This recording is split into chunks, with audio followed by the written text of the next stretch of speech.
Okay, here we go again. 7:09 at night, Monday the 28th of April, 2025. We were John C. Roseman, California, being driven crazy by all the news being flooded in. So now 170 miles from El Paso to San Diego, along the border, is now Fort Roosevelt. You heard me correctly. If there's been any private land, it's already been eminent domain and turned into federal landscape.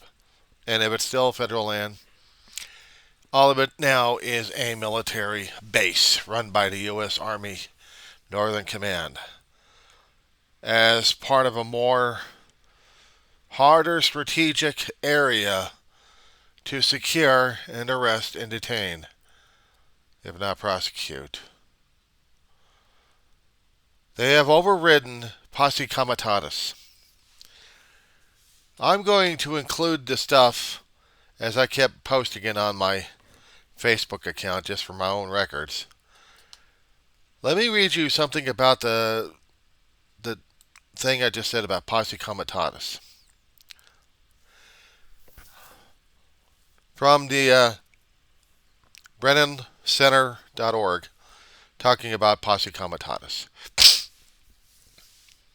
Posse Comitatus Act bars federal troops from participating in civilian law enforcement except when expressly authorized by law.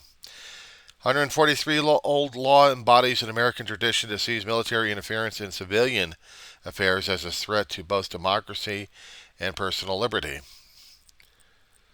But this had been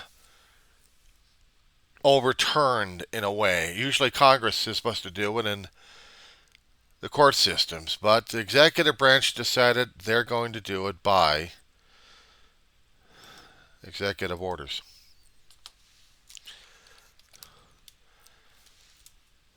Executive order came out today under, well, let's see, border achieved in fewer than 100 days, border security, national security. Let me see where it was. It was signed in today, or close to it. I was trying to see where it was.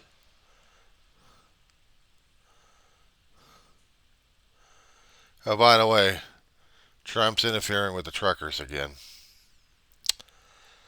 Yeah. Fact sheets. Let me see what we got. Enforcing federal law. He is, through his executive actions, is training and charging the U.S. military to perform law enforcement activity in our streets. You want to say otherwise? You go and check out all of the White House fact sheets and executive orders of what he has done in order to protect the citizens from non-existent situations. He is legally using. Okay, I'll direct you to this one. Strengthening and unleashing America's law enforcement to pursue criminals and protect innocent citizens. In Section 4, using national security assets for law and order. Within 90 days of the date of this order, the Attorney General and Secretary of Defense, in consultation with the Secretary of Homeland Security and the heads of agencies as appropriate, shall increase the provision of excess military and national security assets in local jurisdictions to assist state and local law enforcement. It'll determine how military and national security assets, training, non-lethal capabilities, and personnel can be most effectively utilized to prevent crime. Meaning they're coming into your damn doors. They're going to be pointing guns at us through the doors. There was always a chance that Posse Comitatus was going to get violated, one way or another. It was going to take a dictator somehow. And this is going to be one of them.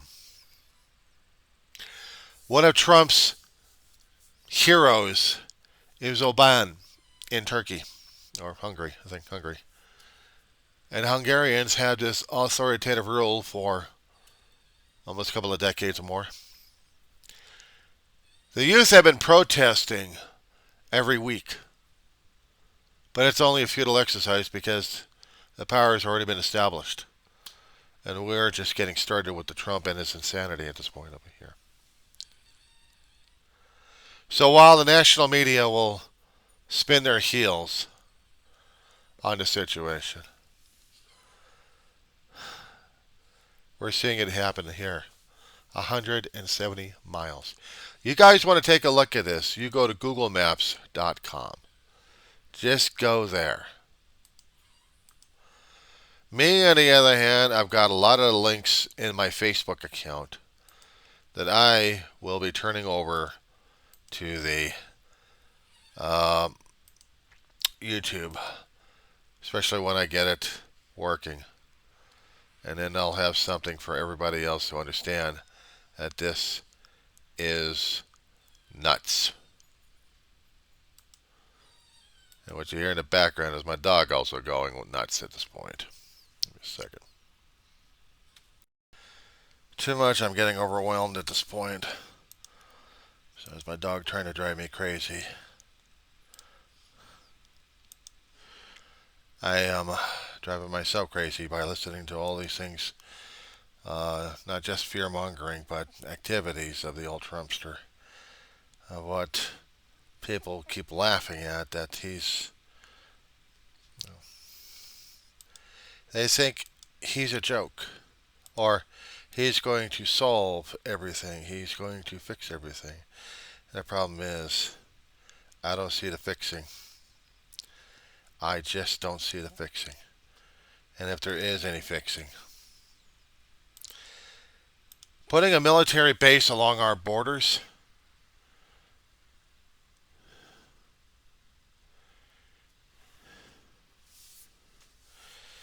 that's like crossing a line to another country. Daring them to be stupid enough to cause an international incident. But the people will be desperate enough to get into our country.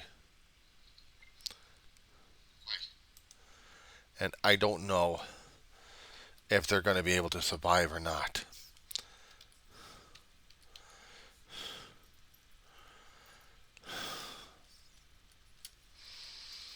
What I am doing is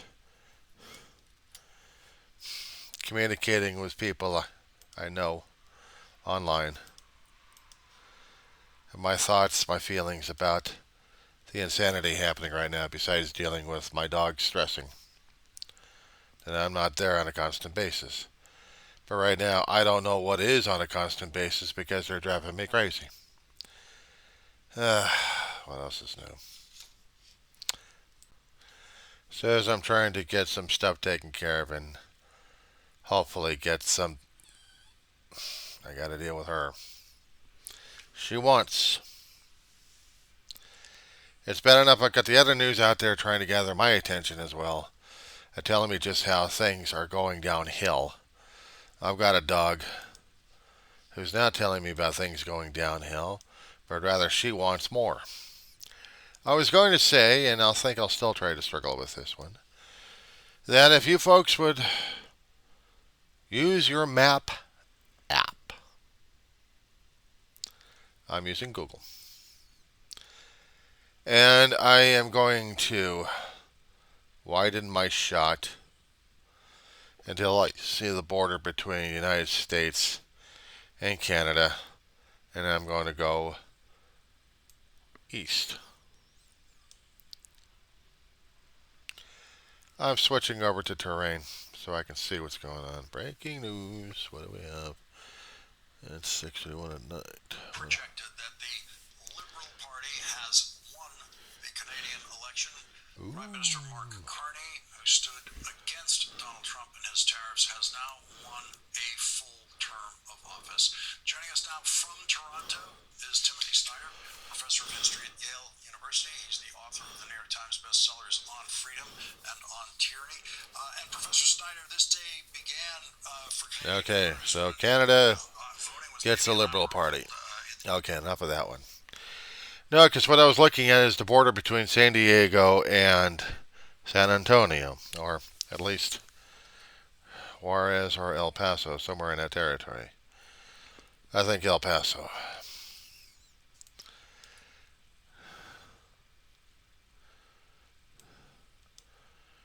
Fort Roosevelt.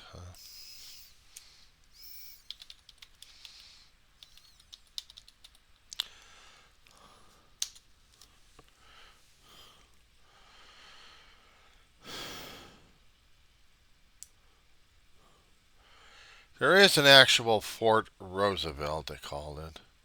But unfortunately, it's in California. So I have no idea what this national fort thing is going to be run by the United States Northern Command. But they had mentioned it, and I was still trying to find information online about it.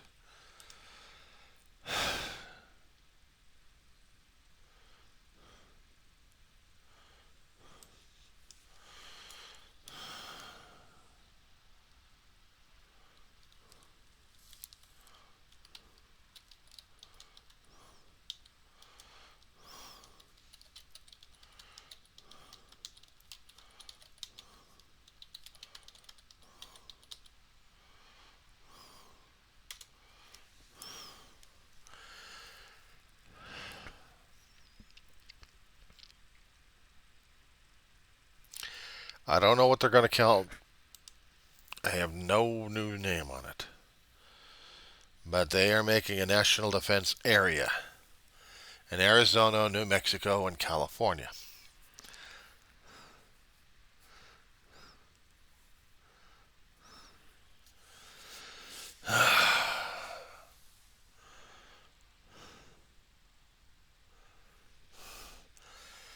Now, I was just seeing something about Trump congratulating people being dumber than dog shit over in Canada for winning a Liberal Party over there, and he's jumping on them. According to a ABC News article that was dated back on the 15th of April, Army soldiers will be soon patrolling a 170-mile buffer zone along the southern border with Mexico in the National Defense Area in Arizona and New Mexico, but it's stretching between California, San Diego area, all the way over into Texas. They gave a little bit more of that. It's going to be part of the Fort Huachuca in Arizona.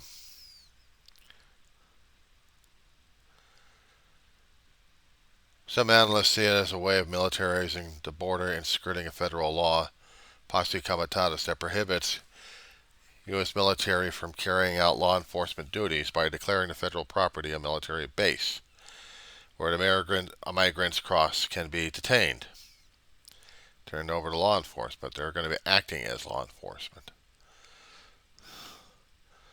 A way to control our border from all those bad people coming across the borders to terrorize us. And yet, if he can't have a military wall, he'll put up a military wall, run off of taxpayer money of the U.S. military, and putting in more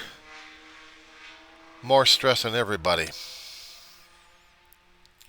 It's not supposed to go against the Native American reservations, but unfortunately, I guess it's going to be anyway. They'll be operating on what they essentially call a buffer zone, formerly known as a Roosevelt Reservation. That includes federal lands in California, well, I said, Arizona, New Mexico, on the border with Mexico. 1907, to prevent smuggling, President Theodore Roosevelt declared a 60-foot wide buffer zone on public lands along the border with Mexico belongs to the federal government. So now they're turning it into a 170 mile long border. Posse Comitatus history. This only gives them an extra stepping stone for putting military on the streets and civilian areas and acting as law enforcement. They're going to be, if local assets of military forces are going to be handed over to the local constabulatories we have here.